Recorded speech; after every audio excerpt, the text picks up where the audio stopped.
대한민국 주식시장 세계 5위 등극.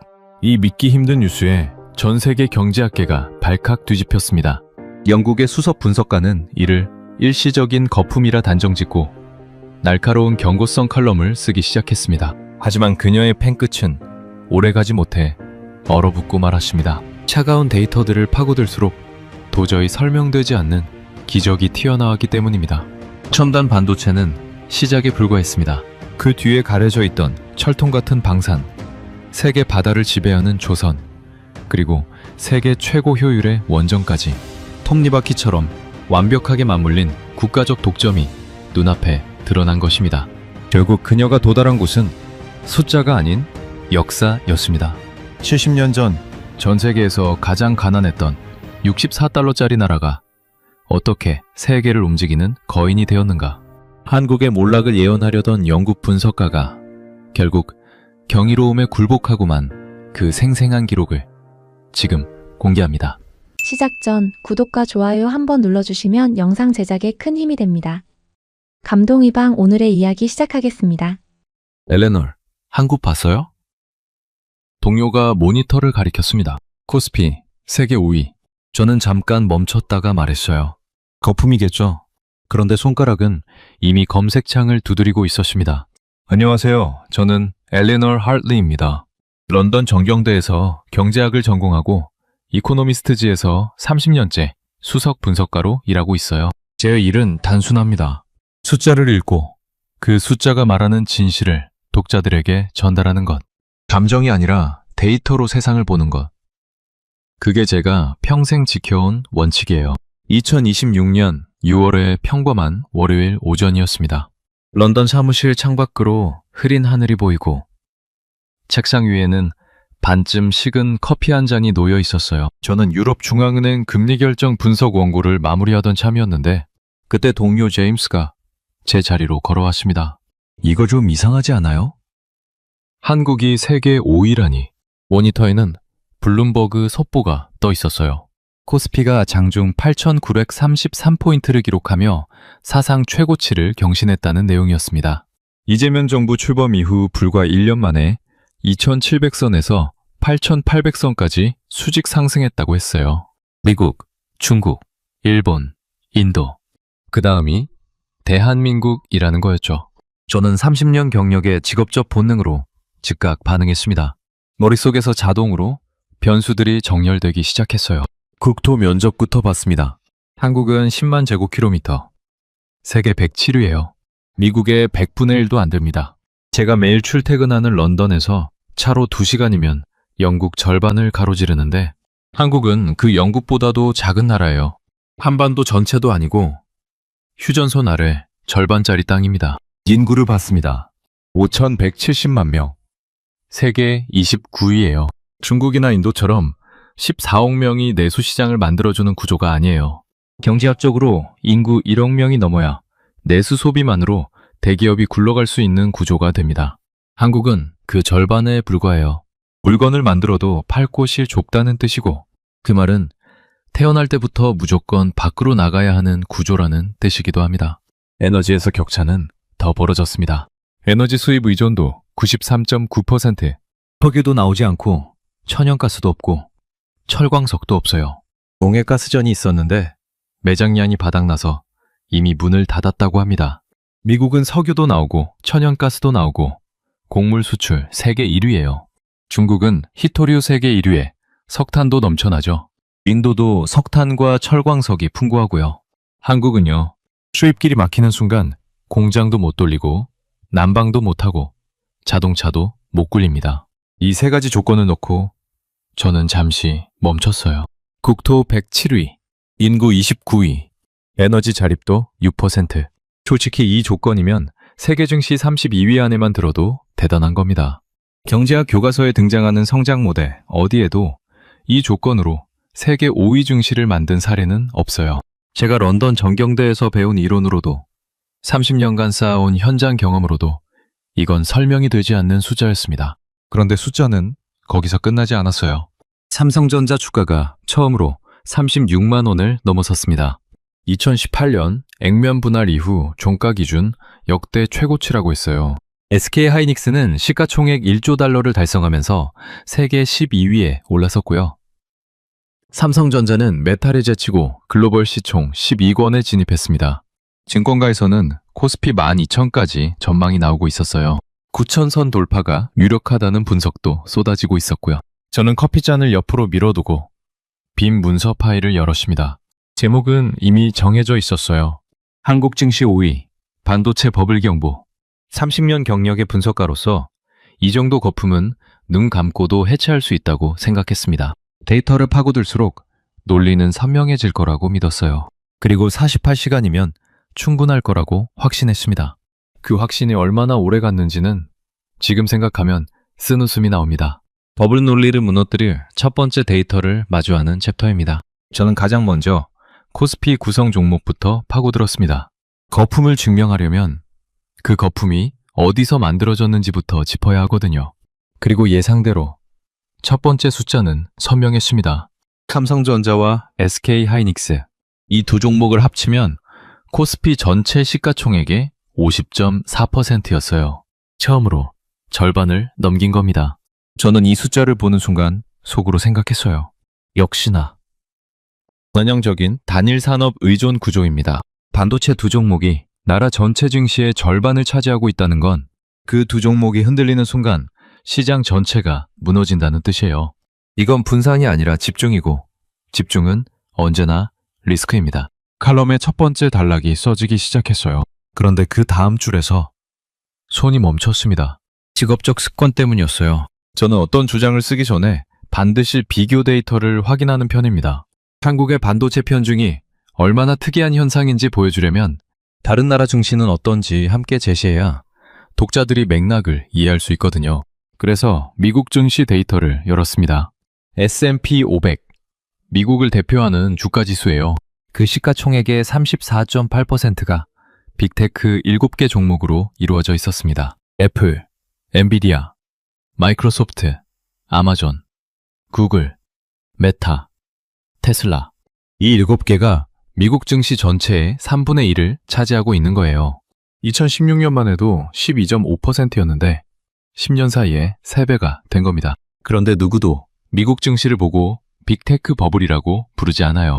세계 최강 경제 대국의 당연한 구조로 받아들이죠. 대만을 봤습니다. TSMC 하나, 단 한 종목이 대만 전체 증시 시가총액의 42%였어요. 한국의 두 종목이 50.4%인데 대만은 한 종목이 42%입니다. 대만 정부가 TSMC 편중이 너무 심하다고 판단해서 펀드 투자 한도를 10%에서 25%로 올리는 규제 완화까지 단행했어요. 한 종목 때문에 법을 바꾼 겁니다. 그런데 세계 금융시장은 대만 증시를 보고 TSMC 버블이라고 부르지 않아요. 일본 사례도 찾아봤습니다. 1989년 세계 시가총액 상위 50개 기업 중 33개가 일본 기업이었어요.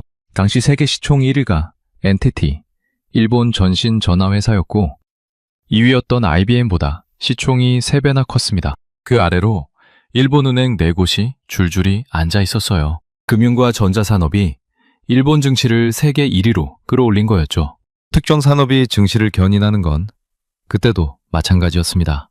저는 잠시 화면에서 눈을 떼고 창밖을 바라봤어요. 패턴이 보이기 시작했습니다. 미국도 빅테크 7개가 35%, 대만도 TSMC 하나가 42%, 일본도 금융과 전자로 세계 1위를 만들었어요. 특정 산업이 증시를 끌어올리는 건 한국만의 현상이 아니었어요. 세계 증시의 공통된 작동 방식이었습니다. 강한 나라에는 반드시 그 나라를 대표하는 산업이 있고 그 산업이 증시의 중심축이 되는 거예요. 그렇다면 한국만 유독 반도체 빼면 뭐가 있냐는 말이 나오는 건 한국 증시의 구조적 문제가 아니라 한국을 바라보는 시선의 문제일 수 있었습니다. 저는 제가 쓰던 칼럼 첫 단락을 지웠어요. 그리고 다시 데이터를 열었습니다. 이번엔 삼성전자와 SK 하이닉스가 정확히 무엇을 하는 회사인지부터 제대로 들여다보기로 했어요. 버블을 증명하려면 그 산업의 실체부터 알아야 하니까요. 삼성전자는 올해 2월 세계 최초로 HBM4를 양산 출하했습니다. HBM4가 뭐냐면요. AI 반도체에 들어가는 초고속 메모리예요. AI가 한 번에 처리하는 데이터 양이 방대한데 그 데이터를 실어 나르는 고속도로가 HBM입니다. 차선이 넓을수록 차가 많이 다니는 것처럼 HBM4는 지금까지 나온 것 중 가장 넓은 고속도로예요. 엔비디아 차세대 AI 칩 베라루빈에 삼성 HBM4가 들어가고 AMD 차세대 AI 칩 MI400에도 삼성이 주공급사로 선정됐습니다. 세계 AI 산업의 핵심 부품을 삼성이 공급하고 있는 거예요. SK하이닉스는 HBM 시장 점유율이 62%였습니다. 글로벌 시장의 절반 이상을 쥐고 있는 거예요. 2026년 물량은 이미 전량 완판 상태고 올해 HBM 매출은 작년 대비 3배 이상 늘어날 전망이었습니다. 삼성전자는 메타를 제치고 글로벌 시총 12권에 진입했고 SK하이닉스는 삼성전자 시총의 93%까지 따라붙으며 코스피 1위 자리를 두고 30년 만에 격전을 벌이고 있었어요. 버블은 실체 없는 기대감이 가격을 끌어올릴 때 생깁니다. 그런데 이건 달랐어요. 세계가 필요로 하는 부품을 실제로 만들고 실제로 팔고 실제로 돈을 버는 회사들이었습니다. 수요는 구조적으로 증가하고 있었고 공급은 한국 두 회사가 쥐고 있었어요. 저는 빈 칼럼 파일을 다시 바라봤습니다. 제목은 그대로였어요. 한국 증시 5위, 반도체 버블 경보. 그런데 그 제목 아래 써내려가야 할 논리가 흔들리고 있었습니다. 반도체 두 종목이 절반이라는 사실은 변하지 않았어요. 하지만 그것만으로 버블이라고 부를 수 있는지 더 이상 확신하기 어려웠습니다. 다음 데이터를 열었어요. 반도체 너머에 무엇이 있는지 봐야 했으니까요. 반도체 너머를 들여다보기 시작한 순간 숫자들이 쏟아졌습니다. 저는 처음에 방산 데이터를 열었어요. 반도체 편중 논리를 보완하려면 다른 산업들이 얼마나 취약한지 보여줘야 했거든요. 방산 수출 규모를 확인하면 한국이 반도체 외에는 내세울 게 없다는 걸 증명할 수 있을 거라고 생각했습니다. 그런데 화면에 뜬 숫자를 보는 순간 저는 그 생각을 접어야 했어요. 56조 6천억 원. 올해 한국의 방산 수출 규모였습니다. 작년 대비 3.7배였어요. 러시아 우크라이나 전쟁 이전과 비교하면 17배 증가한 수치였고요. 세계 방산 수출 4위, 나토 회원국 내에서는 2위였습니다. 저는 이 숫자를 3번 확인했어요. 영국이 나토 회원국이고 프랑스가 나토 회원국이고 독일이 나토 회원국인데 그 안에서 한국이 2위라는 거였습니다. 한국은 나토 회원국도 아닌데 말이에요. 어떻게 이게 가능한 건지 더 파고들었습니다. 천무미사일 요격률이 96%였어요. 그리고 가격은 미국 패트리엇의 4분의 1이었습니다. 같은 성능을 4분의 1 가격에 살 수 있다면 유럽 입장에서는 선택의 여지가 없는 거예요. 러시아 우크라이나 전쟁 이후 유럽 각국이 군비 증강에 나서면서 한국산 무기에 줄을 서기 시작했습니다. 방산 빅센 빅세븐 기업의 수주 잔액이 113조 원을 돌파했어요. 113조 원이라는 건 앞으로 몇 년치 일감이 이미 확보돼 있다는 뜻입니다. 수주 잔액이 쌓인다는 건 수요가 일시적이 아니라는 증거예요. 저는 조선 데이터로 넘어갔습니다. 이쪽은 더 오래된 이야기일 거라고 생각했어요. 조선업은 한국이 오래전부터 강했던 분야니까요. 그런데 숫자는 여전히 압도적이었습니다. LNG 운반선 세계 점유율 66%였어요. 올해 발주 예상 물량 17척 중 2척에 하나꼴로 한국이 가져갈 전망이었습니다. 수주 잔량이 3.5년치나 쌓여 있었고 올해 신규 수주 전망이 56조 원이었어요. 전 세계에서 액화 천연가스를 실어 나르는 배 3척 중 2척이 한국에서 만들어지고 있다는 뜻이었습니다. LNG는 에너지 전환 시대의 핵심 연료예요. 석탄에서 재생에너지로 넘어가는 과도기에 가장 많이 쓰이는 연료인데 그걸 운반하는 배의 3분의 1을 한국이 만들고 있는 겁니다. 원전 데이터를 열었을 때는 잠시 멈췄어요. 체코 두쿠바니 한국형 원전 APR 1400덱 2기를 수출한다는 내용이었습니다. 계약 규모 26조 원. UAE 바라카 이후 두 번째 원전 수출인데 유럽 시장에는 이번이 처음이라고 했어요. 저는 원전 수출이 가능한 나라가 몇 개국인지 바로 검색해봤습니다. 5손가락 안에 들었어요. 미국, 러시아, 프랑스, 중국, 그리고 한국. 원자력 발전소를 설계하고 건설하고 수출까지 할 수 있는 나라가 전 세계에 5나라뿐인데 한국이 그 안에 있었습니다. 그것도 유럽 한복판에 처음으로 진입한 거예요. 프랑스와 러시아를 제치고요. 현대차 데이터가 마지막이었어요. 자동차는 워낙 글로벌 경쟁이 치열한 분야라서 이쪽에서는 특별한 숫자가 나오지 않을 거라고 생각했습니다. 그런데 현대차 그룹은 3년 연속 글로벌 자동차 판매 3위였어요. 10M 21만 대를 팔았습니다. 토요타, 폭스바겐. 그 다음이 현대차였어요. 미국 시장에서는 역대 최다 판매 기록까지 세웠고요.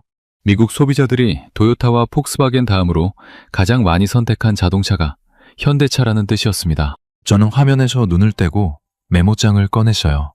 지금까지 나온 숫자들을 손으로 직접 써 내려갔습니다. 반도체, 방산, 조선, 원전, 자동차 5개였어요. 반도체 하나가 아니었습니다.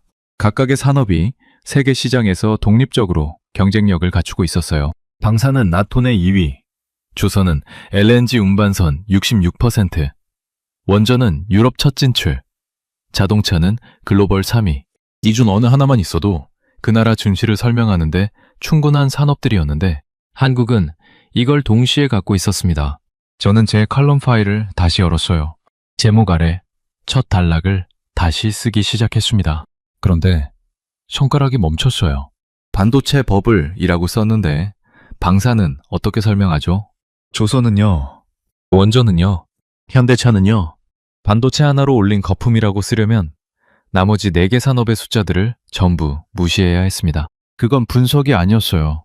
그건 결론을 정해놓고 데이터를 끼워 맞추는 거였죠. 30년 경력 동안 제가 가장 경계해온 방식이었습니다. 저는 제목을 그대로 둔 채 파일을 닫았어요. 지금 당장 결론을 낼 수 없었습니다. 더 봐야 했어요. 이 숫자들이 어디서 나왔는지, 이 나라가 도대체 어떤 구조로 이걸 가능하게 했는지 그걸 먼저 알아야 했습니다. 다음 데이터를 열었어요. 이번엔 시장 규모 대비 효율 지표였습니다. 효율이라는 단어를 저는 늘 조심스럽게 씁니다. 경제학에서 효율은 냉정한 개념이에요. 감정이 끼어들 여지가 없는 숫자의 언어입니다. 그런데 그날 제가 마주한 숫자들은 30년간 효율을 분석해온 저도 처음 보는 조합이었어요. 1인당 시가총액부터 계산했습니다. 한국의 1인당 시총은 약 8만 7천 달러였어요. 그 자체로는 인상적인 숫자입니다. 그런데 비교 대상을 놓는 순간 이 숫자가 다르게 보이기 시작했어요. 인도의 1인당 시총은 3,300달러였거든요. 한국이 인도의 26배였습니다. 인구로는 인도가 한국의 27배인데 1인당이 만들어내는 시장 가치로는 한국이 인도의 26배예요. 한국 사람 1명이 인도 사람 26명분의 경제적 가치를 만들어내고 있는 겁니다. 저는 이 숫자를 다시 한번 확인했어요. 계산이 맞는지 검증했고 맞았습니다. 땅 단위로 쪼개면 격차는 더 선명해졌어요. 국토 1제곱킬로미터당 시가총액으로 환산하면 한국이 미국보다 5.6배 높았습니다. 중국보다는 19배였어요. 월반짜리 땅에 자원 하나 없이 이 나라는 단위 면적당 만들어내는 경제적 가치에서 이미 세계 최상위권이었습니다. 넓은 땅이 유리한 게 아니었어요. 그 땅에서 무엇을 만들어내느냐가 전부였던 거죠. 레이 달리오의 강대국 지수를 찾아봤습니다. 브리지워터 어소시에이츠, 세계 최대 헤지펀드를 운영하는 투자자가 만든 지수로 저도 여러 번 참고해온 자료예요. 그 지수에서 한국은 경제 83.8점, 군사 87.8점, 수출 89.4점으로 세계 6위였습니다. 국토와 인구와 자원을 기준으로 보면 상위권에 올라올 수 없는 나라인데 실제 공력 지수에서는 세계 6위였어요. 저는 거기서 멈추지 않았습니다. 이 효율이 어디까지 이어지는지 더 들여다보고 싶었어요. 부산 에너빌리티라는 회사가 나왔습니다. 저는 이 회사 이름을 처음 들었어요. 찾아보니 한국의 중공업 기업이었는데 17,000톤짜리 단조 프레스를 보유하고 있다고 했습니다. 단조 프레스가 뭔지 잠깐 설명하자면 금속을 강한 압력으로 눌러서 원하는 형태로 만드는 장비예요. 17,000톤이면 어느 정도냐면 에펠탑 2개를 합친 무게로 금속을 압축하는 겁니다. 원자력 발전소의 핵심 부품, 즉 원자로 압력용기나 증기발생기 같은 부품을 만들려면 반드시 이 장비가 필요해요. 그런데 이 장비를 자유진영에서 보유한 나라가 한국밖에 없었습니다. 미국도 없어요. 프랑스도 없고 영국도 없어요. 중국을 제외하면 전 세계에서 한국만 갖고 있는 장비였습니다. 한국이 체코에 원전을 수출할 수 있었던 이유 중 하나가 바로 이거였어요. 원전을 짓고 싶은 나라가 중국 말고 의존할 수 있는 나라가 한국밖에 없는 상황이 된 거예요. 미국 입장에서 생각해봤습니다. 탈중국 공급망을 구축하려는 미국이 원전 핵심 부품 제조에서 의존해야 하는 나라가 한국이라는 뜻이에요. 패권국이 의존하는 나라. 그게 지금 대한민국의 위치였습니다.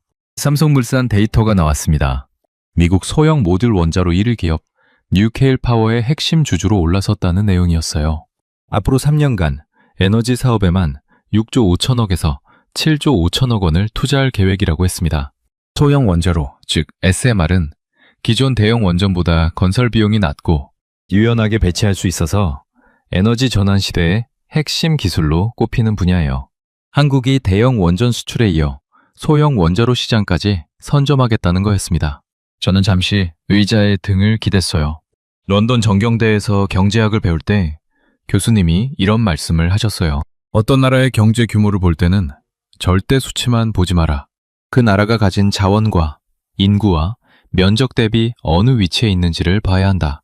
그게 진짜 그 나라의 경쟁력이다. 저는 30년간 그 원칙을 지켜왔어요. 그리고 그 원칙으로 한국을 바라보는 순간 이건 설명이 되지 않는 나라였습니다.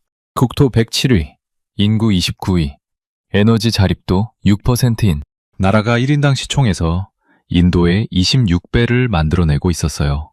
미국보다 5.6배 높은 단위 면적당 시장 가치를 기록하고 있었고요. 강대국 지수에서 세계 6위였습니다. 자율진영 유일의 원전 핵심 부품 제조 능력을 갖추고 있었어요. 이건 제 모델 밖의 나라였습니다. 경제학 교과서에 등장하는 성장 방정식에 이 나라를 대입하면 오류가 났어요. 변수가 맞지 않았어요. 투입 대비 산출이 이론적으로 가능한 범위를 벗어나 있었습니다. 30년 동안 수십여 나라의 경제를 분석해왔지만 이 정도 조건에서 이 정도 결과를 만들어낸 사례는 본 적이 없었어요. 저는 메모장에 뭔가를 쓰기 시작했습니다. 칼럼 초안이 아니었어요. 그냥 스스로에게 던지는 질문이었습니다. 어떻게 이게 가능했을까? 숫자는 결과만 보여줬어요. 원인은 보여주지 않았습니다. 이 효율이 어디서 나왔는지, 이 나라가 어떤 과정을 거쳐서 여기까지 왔는지, 그걸 알지 못하면 이 숫자들을 제대로 설명할 수 없었어요. 저는 더 거슬러 올라가기로 했습니다. 이 나라의 출발점으로 숫자를 거슬러 올라가다 보면 반드시 처음이 나옵니다. 모든 경제에는 출발점이 있어요. 저는 한국의 출발점을 찾았습니다. 그리고 그 숫자 앞에서 한동안 움직이지 못했어요. 1958년 대한민국 1인당 GDP 64달러. 오늘 환율로 환산하면 하나로 9만 원 남짓이에요. 1년 소득이요. 한 달이 아니라 1년입니다. 전기도 제대로 들어오지 않고 쌀이 모자라서 미국 원조 밀가루로 연명하던 나라였어요. 세계에서 가장 가난한 나라 중 하나였습니다. 당시 사하라 이남, 아프리카 여러 나라보다도 낮은 수치였어요. 저는 이 숫자를 보는 순간 손이 멈췄습니다. 64달러에서 지금까지 그 거리가 얼마나 먼지 가늠이 되지 않았어요. 1963년부터 한국 청년들이 독일로 떠나기 시작했습니다. 안구였어요. 7,936명이었고요. 이들이 간 곳은 탄광 지하 900m였습니다. 지표면에서 900m 아래 고층 빌딩 200층을 땅속으로 내려간 깊이에요. 그곳에서 3교대로 석탄을 캤습니다. 언제 무너질지 모르는 갱도에서 온몸에 석탄가루를 뒤집어 쓰고 일했어요. 당시 한국 월급의 10배를 받을 수 있었지만 그건 그만한 이유가 있는 돈이었습니다. 간호요원 1057명도 독일 병원으로 갔어요. 낯선 언어로 낯선 환자들을 돌봤습니다. 독일어를 배우면서 일했고 일하면서 돈을 모았어요. 광고와 간호요원을 합쳐 약 19,000여 명이 독일에서 피땀을 흘리며 번 돈을 고향으로 보냈습니다. 총 금액 1억 달러. 석유 한 방울 안 나오는 나라에서 원자재 수입 하나 없이 오직 사람의 노동력만으로 벌어들인 순수한 외바였어요. 저는 잠시 멈췄습니다. 편지 한 장에 월급 봉투를 넣어서 보내는 장면을 떠올렸어요. 독일 탄광 지하 900m에서 일하고 받은 월급을 뜯지도 않고 봉투 그대로 한국으로 붙이는 거예요.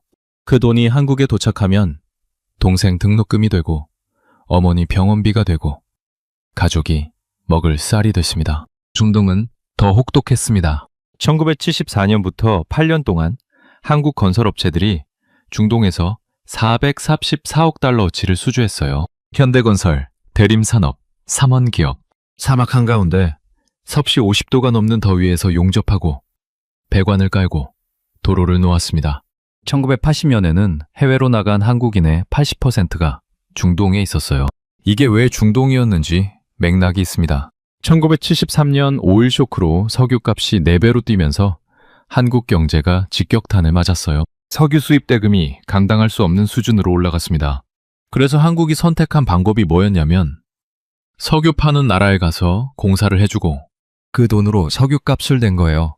위기를 당하면 움츠러드는 게 아니라 그 위기 속으로 직접 뛰어들어 돌파한 겁니다. 1970년대 전체 외화 수입의 85%가 중동 근로자 송금이었어요. 저는 이 대목에서 경제학자로서가 아니라 한 사람으로서 생각했습니다. 새벽 4시에 시장으로 나가 과일을 팔고 공장에서 12시간을 일하고 잠을 아껴가며 자식을 가르친 어머니들, 월급 봉투를 뜯지도 않고 그대로 아내에게 건네던 아버지들, 퇴근하고 집에 와서 아이들 수학 문제를 봐주다가 소파에서 잠든 아버지들. 이건 특정 누군가의 이야기가 아니에요. 그 시대를 살았던 수백만 명의 이야기입니다. 그리고 1997년 IMF 외환 위기가 왔어요. 국가 부도 직전의 위기였습니다. 한국 정부가 IMF에 구제금융을 신청했고 조건은 가혹했어요. 기업 구조 조정, 금리 인상, 대규모 실업, 수많은 가정이 무너졌습니다. 그런데 그때 한국에서 일어난 일이 있어요. 전국에서 금모으기 운동이 시작됐습니다. 351만 가구가 참여했어요. 결혼 반지를 빼냈습니다. 돌반지를 내놨어요. 트로피를, 금메달을, 대대로 내려온 금부치를 들고 나왔습니다. 나라 빚을 갚겠다고요. 저는 경제학자로 20년 넘게 각국의 위기 대응을 분석해왔습니다. 그리스 재정위기, 아르헨티나 디폴트, 태국 바트와 폭락. 위기가 오면 사람들은 보통 자기 것을 지키려 해요.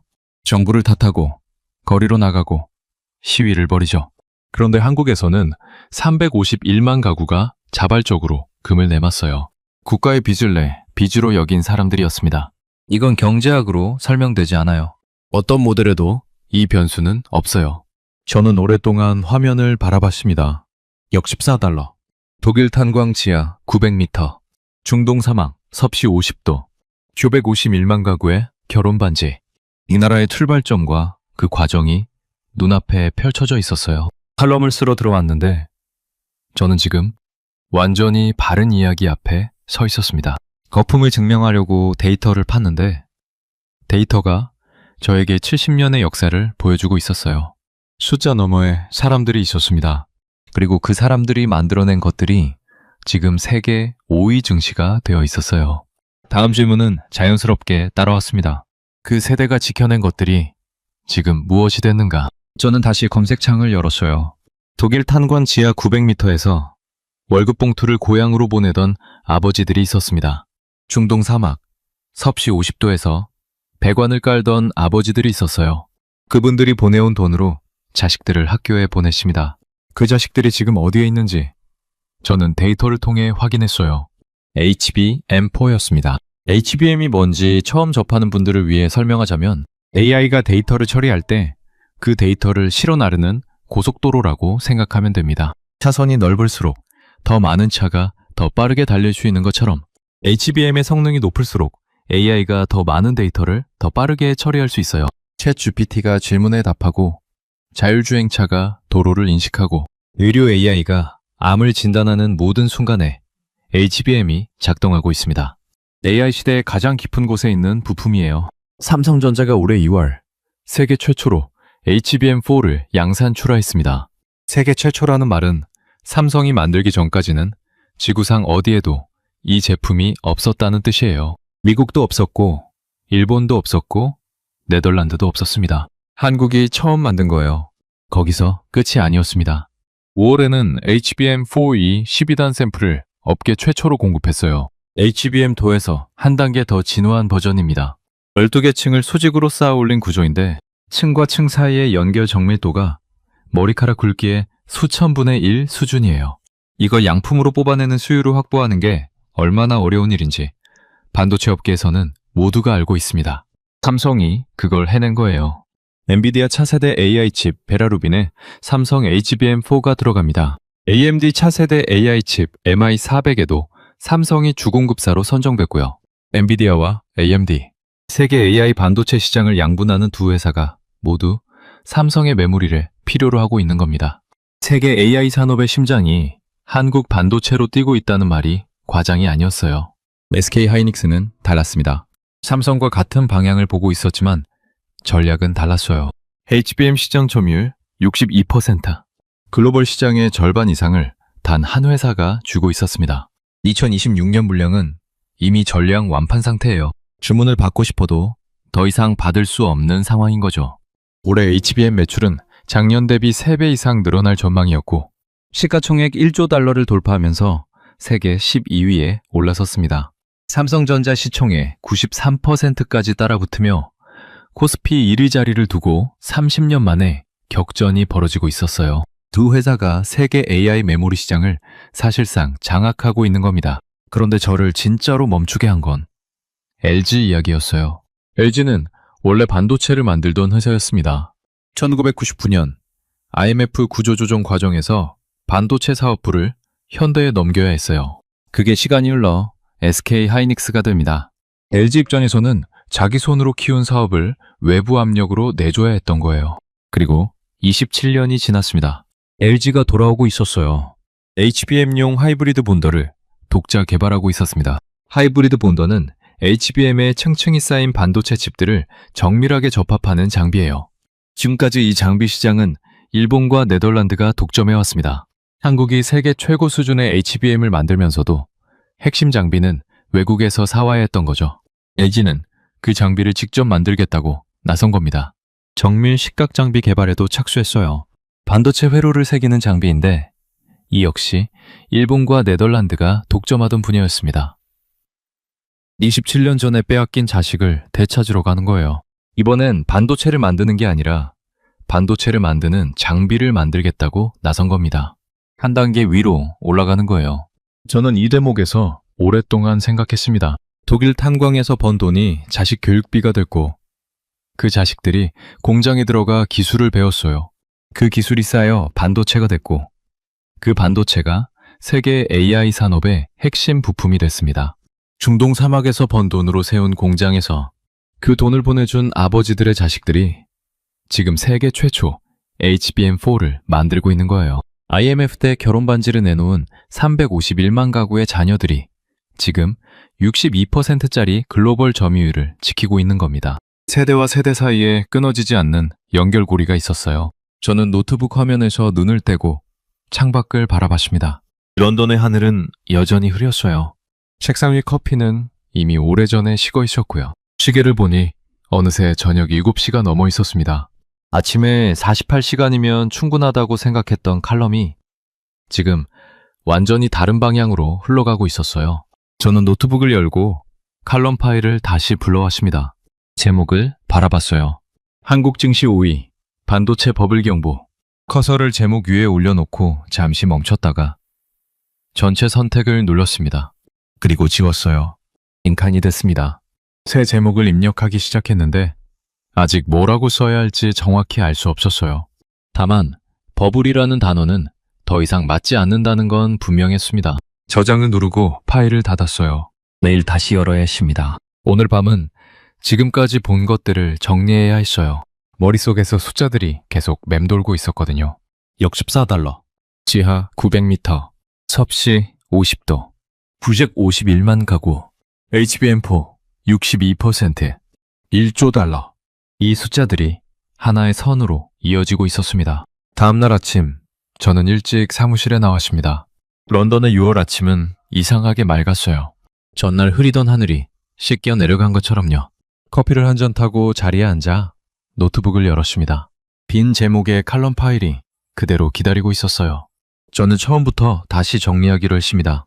영재학에서 퍼펙트 스톰이라는 표현이 있어요. 여러 악재가 동시에 겹치면서 최악의 상황이 만들어지는 걸 말합니다. 2008년 금융위기가 그랬고 1997년 아시아 외환 위기가 그랬어요. 악재 하나하나는 버틸 수 있는데 그것들이 한꺼번에 몰아치면 감당이 안 되는 거죠. 그런데 지금 한국은 정반대였습니다. 반도체가 호황이었어요.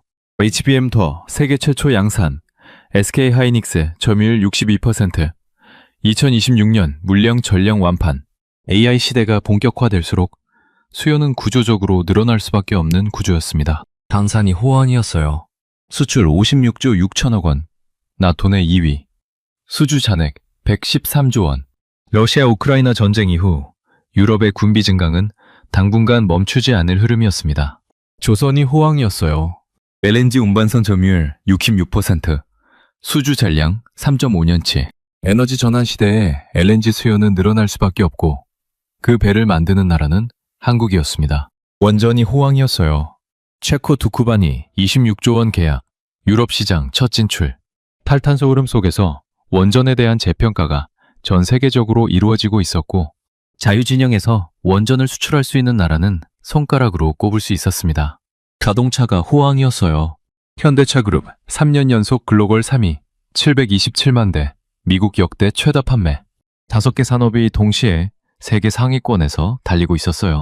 저는 이걸 뭐라고 불러야 할지 생각했습니다. 퍼펙트 스톰의 반대말이 필요했어요. 모든 호재가 동시에 겹치는 상황. 영어에는 딱 맞는 단어가 없었습니다. 한국어로는 퍼펙트 승풍이라고 부를 수 있겠다고 생각했어요. 모든 바람이 같은 방향으로 부는 상황이요. 그런데 저는 분석가입니다. 좋은 소식만 쓰는 건 제 일이 아니에요. 리스크를 직시해야 했습니다. 첫 번째는 산업 편중이었어요.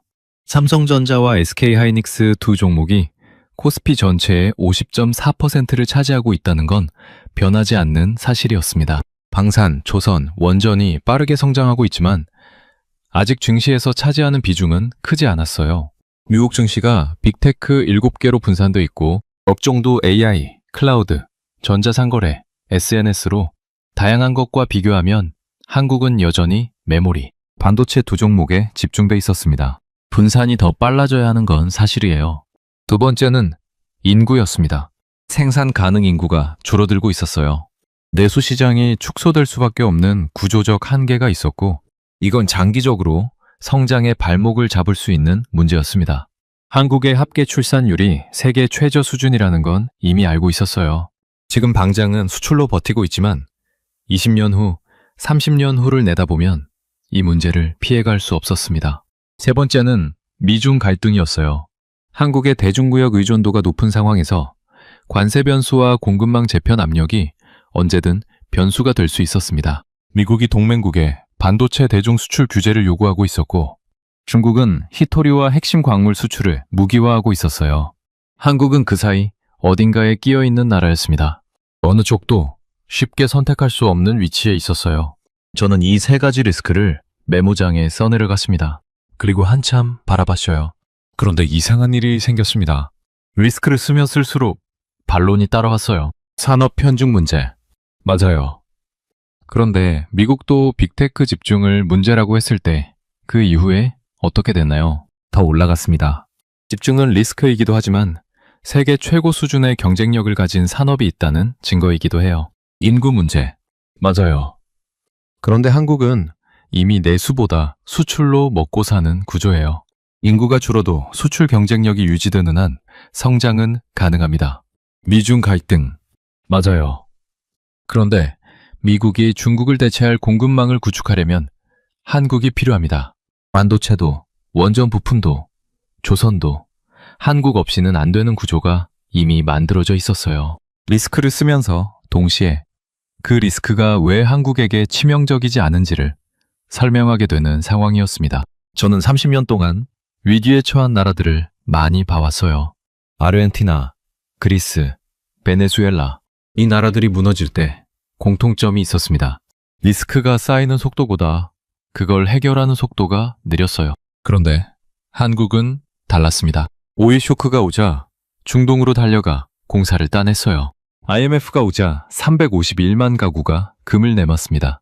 반도체 장비를 외국에 의존하자 LG가 직접 만들겠다고 나섰어요. 위기를 만나면 그 위기 속으로 뛰어들어 돌파하는 나라였습니다. 저는 다시 칼럼 파일을 열었어요. 빈 제목칸을 바라봤습니다. 뭐라고 써야 할지 이제 조금씩 보이기 시작했어요. 하지만 아직 한 가지가 남아 있었습니다. 이 모든 것을 역사 속에서 어떻게 위치 지을 것인가? 이 나라가 정말 유례없는 사례인지 아니면 제가 놓친 비슷한 사례가 있는지 확인해야 했어요. 마지막으로 데이터를 열었습니다. 비슷한 나라를 찾아보기로 했습니다. 자원이 없고 땅이 작고 인구가 많지 않은데 경제 강국이 된 사례. 한국이 정말 유례없는 건지 아니면 제가 모르는 선례가 있는지 확인해야 했어요. 싱가포르가 먼저 나왔습니다.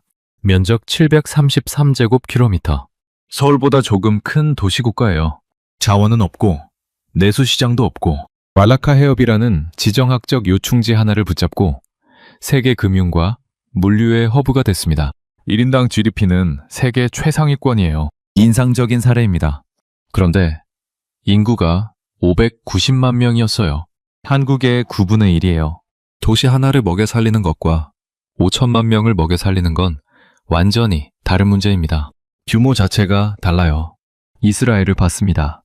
스타트업 네이션이라는 별명이 있을 만큼 기술 혁신으로 유명한 나라예요. 자원이 없고 주변이 적대적인 환경인데도 첨단 기술과 방산으로 경제를 일으켰습니다. 그런데 인구가 950만 명이었어요. 역시 한국의 5분의 1 수준이에요. 그리고 미국의 군사적, 재정적 지원이라는 변수가 있었습니다. 다른 사례들을 더 찾아봤어요. 핀란드, 스위스, 덴마크. 이 나라들은 자원이 제한적인 상황에서 고부가가치 산업으로 성장한 사례들이에요. 그런데 인구가 500만에서 900만 사이였습니다. 그리고 이 나라들은 한국처럼 1인당 GDP 64달러에서 출발하지 않았어요. 출발선 자체가 달랐습니다. 5천만 명이라는 규모가 핵심이었어요. 인구 5천만 이상의 나라 중에서 자원 없이 원조를 받다가 원조를 주는 나라로 전환하고 세계 5위 증시를 만든 사례. 저는 아무리 찾아도 나오지 않았습니다. 없었어요. 역사상 없는 사례였어요. 숫자로 확인했습니다. 2024년 한국의 1인당 GDP가 일본을 추월했어요. 전후 경제 기적의 대명사였던 일본을 전쟁 폐허에서 출발한 한국이 따라잡은 겁니다. 그것도 추월했어요. 2010년에는 경제협력개발기구 개발원조위원회 DAC에서 원조 수혜국에서 공여국으로 전환했습니다. 남의 도움을 받던 나라가 남을 돕는 나라가 된 거예요. 역사상 이 전환을 이룬 나라 중 한국만큼 짧은 시간에 해낸 사례가 없었습니다. 저는 노트북을 닫고 창밖을 한참 바라봤어요. 런던의 오후 햇살이 사무실 안으로 비스듬히 들어오고 있었습니다. 이틀 전 이 자리에 앉았을 때와 같은 자리였는데 저는 완전히 다른 사람이 돼 있었어요. 48시간 만에 생각이 바뀐 게 아니었습니다. 48시간 동안 제가 몰랐던 것들을 알게 된 거예요. 노트북을 다시 열었습니다. 칼럼 파일을 불러왔어요. 빈 제목칸이 기다리고 있었습니다. 저는 천천히 타이핑을 시작했어요. 제목은 이렇게 됐습니다. 한국 증시 세계 5위, 역사상 유례없는 사례. 그리고 첫 문장을 썼어요. 이 나라를 만든 건 석유가 아니었다. 가스도 아니었고 넓은 땅도 아니었다.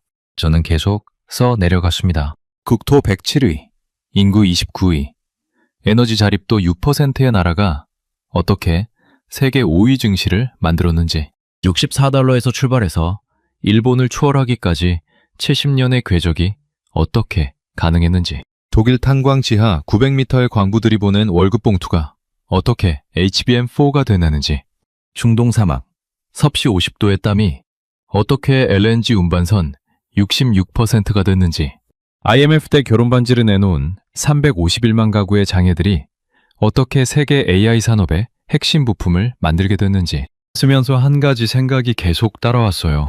이코노미스트지에서 30년 동안 수많은 나라를 분석했습니다. 성장한 나라도 봤고 무너진 나라도 봤어요. 자원이 있어서 올라간 나라도 봤고 자원이 있어서 오히려 저주를 받은 나라도 봤습니다. 지정학적으로 유리한 위치에 있었는데 그걸 활용하지 못한 나라도 봤고 불리한 위치에 있었는데 그걸 오히려 동력으로 삼은 나라도 봤어요. 그런데 이 나라는 달랐습니다. 불리한 조건을 동력으로 삼은 수준이 아니었어요.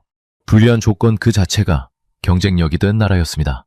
자원이 없으니까 무조건 사람을 키웠고, 매수가 좁으니까 무조건 밖으로 나갔고, 위기가 오면 움츠러드는 게 아니라 그 위기 속으로 뛰어들었어요.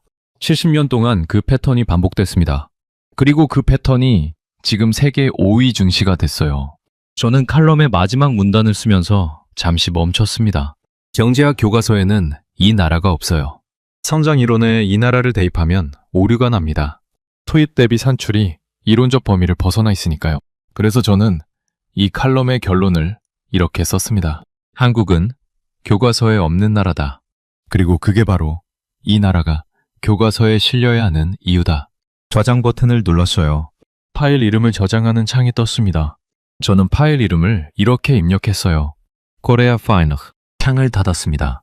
편집장에게 메일을 보냈어요. 제목은 간단했습니다. 칼럼 완성. 예상과 다른 결론이 나왔습니다. 읽어보세요. 완성 버튼을 눌렀어요. 창밖의 런던 하늘은 여전히 맑았습니다. 저는 커피를 한 모금 마셨어요.